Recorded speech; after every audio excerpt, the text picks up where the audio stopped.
नमस्कार दोस्तों, स्वागत है आपका हमारे चैनल पर। आज हम बात करेंगे गौतम अदानी और मुकेश अंबानी की। हाल के कुछ वर्षों में इन दोनों उद्योगपतियों ने एक दूसरे को अमीरों की लिस्ट में ऊपर रहने के लिए कड़ी टक्कर दी है। कभी अंबानी आगे रहे तो कभी अदानी। इससे पहले कि हम आगे चले, कृपया चैनल को सब्सक्राइब जरूर कीजिए। अंबानी और अदानी में कौन बेहतर?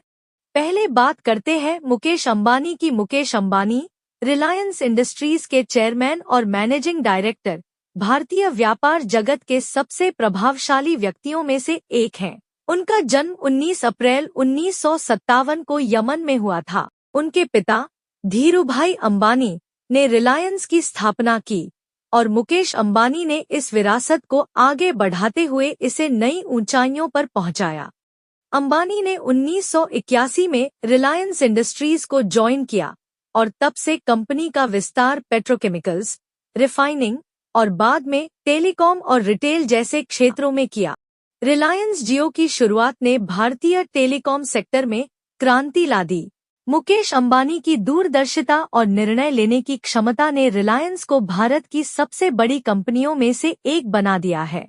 उनकी संपत्ति और उनका जीवन शैली हमेशा चर्चा का विषय रहे हैं। मुकेश अंबानी की लग्जरी लाइफस्टाइल, जैसे कि उनके मुंबई स्थित घर एंटीलिया, जो दुनिया के सबसे महंगे घरों में से एक है, उनकी सफलता की कहानी का एक हिस्सा है। मुकेश अंबानी ने अपने व्यवसाय में स्थिरता और दीर्घकालिक सोच को प्राथमिकता दी है।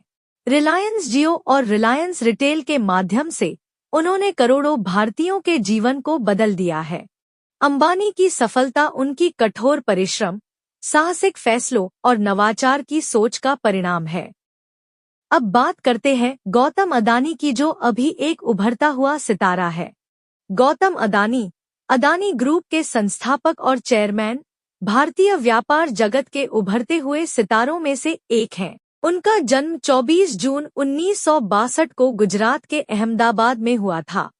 अदानी का व्यापारिक सफर एक साधारण बैकग्राउंड से शुरू होकर विश्व स्तर पर पहुंच चुका है। अदानी ग्रुप की स्थापना 1988 में की गई थी और यह समूह अब बंदरगाह, लॉजिस्टिक्स, ऊर्जा, कृषि जैसे क्षेत्रों में काम करता है। अदानी की पहचान एक ऐसे व्यक्ति के रूप में होती है जिन्होंने नए और चुनौतीपूर्ण क्षेत्रों में कदम रखा और उन्हें सफलता के शिखर तक पहुंचाया। अदानी पोर्ट्स और अदानी ग्रीन एनर्जी जैसे उपक्रमों के माध्यम से उन्होंने भारत में बुनियादी ढांचे के विकास में महत्वपूर्ण योगदान दिया है। गौतम अदानी की सफलता की कहानी साहसिक निर्णयों और जोखिम लेने की उनकी क्षमता पर आधारित है। उन्होंने न केवल भारत में बल्कि विदेशों में भी अपने बिजनेस का विस्तार किया है।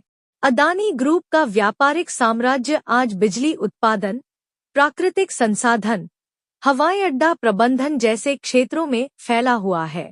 हाल के वर्षों में अदानी ग्रुप ने क्लीन एनर्जी और सस्टेनेबल डेवलपमेंट पर फोकस किया है, जो उन्हें भविष्य के लिए एक महत्वपूर्ण खिलाड़ी बनाता है। गौतम अदानी की कामयाबी उनके दूरदर्शी नेतृत्व और निरंतर नवाचार की शक्ति से आई है।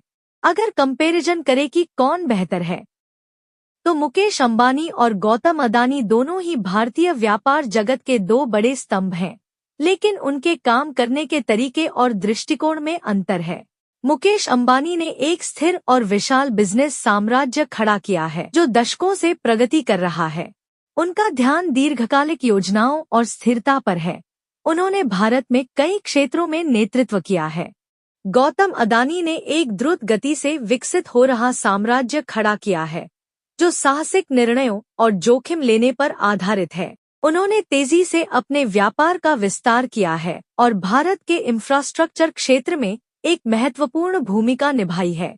अगर स्थिरता और लंबे समय तक चलने वाले प्रभाव की बात करें, तो मुकेश अंबानी इस दौड़ में आगे हैं। लेकिन यदि नवाचार, तेजी से बढ़ने और नए क्षेत्रों में सफलता की बात करें, तो गौतम अदानी इस श्रेणी में अधिक प्रभावशाली हैं।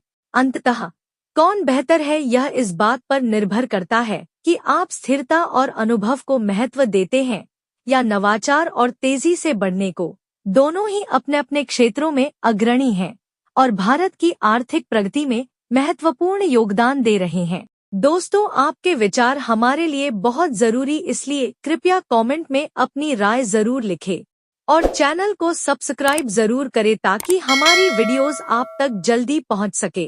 धन्यवाद।